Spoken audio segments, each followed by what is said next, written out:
Good morning, class 6 students. This is your chapter number 3 of geography, and we are doing part 4. So, students, let's start. On 21st March and September 23rd, direct rays of the sun falls on the equator. On these two days, on 21st March and 23 September, the sun rays fall directly on the equator. At the position, neither of the poles is tilted towards the sun, and the poles are not tilted towards the sun at that time. The whole earth experiences equal day and equal night. That means that on 21st March and 23rd September, the earth experiences the equal day and equal night. And this is known as, is called the equinox. On 23rd September, it is autumn season in the northern hemisphere and spring season in the southern hemisphere. If we talk about season, the season in the northern hemisphere is facing the autumn season and the southern hemisphere is facing the spring season.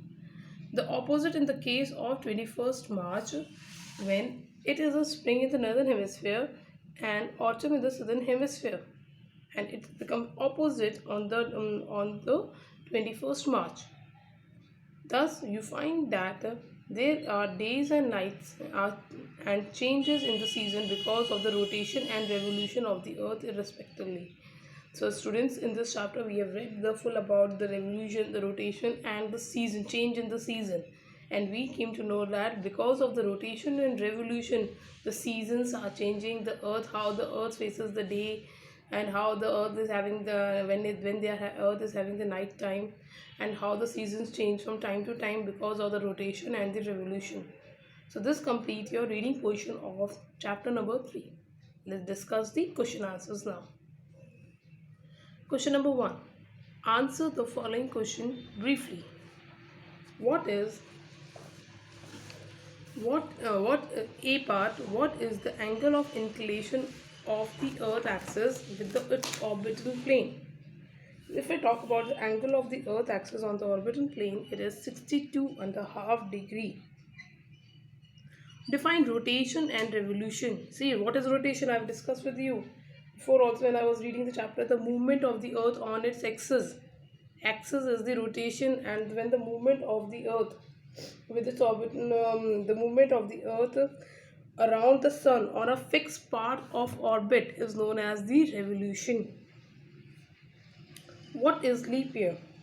See, generally we have the earth take 365 days and 6 hours, and what happens is that we ignore the 6 hours, and for the 4 years we can start adding up the 6 years, and that make up to 1 day extra, that 24 hours for the 4 years, and that is they're considered as a leap year because the year having the 366 days. That means that 1 day is added in the month of February, and February having the 29 days.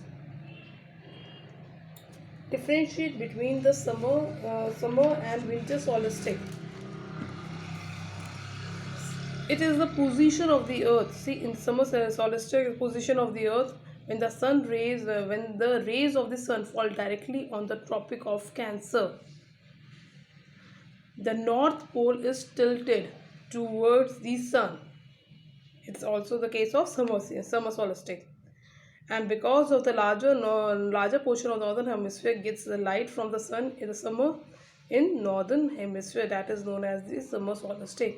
Whereas in the case of winter solstice, when the sun rays fall directly on the Tropic of Capricorn, then its position, the North Pole, is always away from the sun in the winter solstice, and the larger portion of the southern hemisphere get light from the sun. It is winter in northern hemisphere. So these are the differences between the summer solstice and the winter solstice. What is equinox?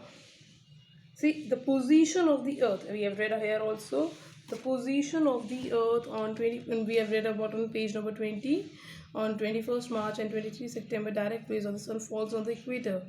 At this position, neither poles are tilted towards the sun. The whole earth experiences equal day and so on. When the earth experiences equal day and equal night on 21st March and 23rd September, this is known as the equinox. Now the F part. Why does the southern hemisphere experience winter in summer solstice and in different time than that of the northern hemisphere? See, here you are going to write that the north poles are tilted towards the sun.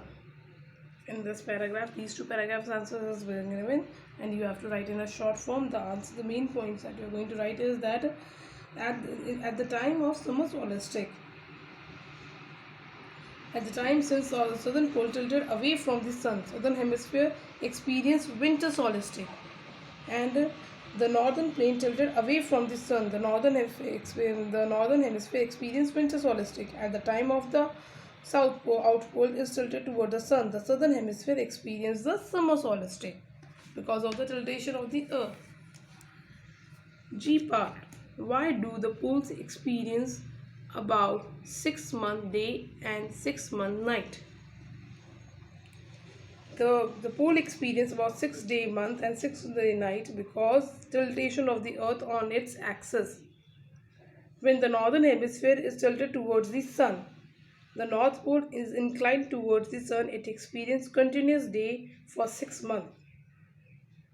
Clear class? And these conditions are reserved for the southern hemisphere. Thank you.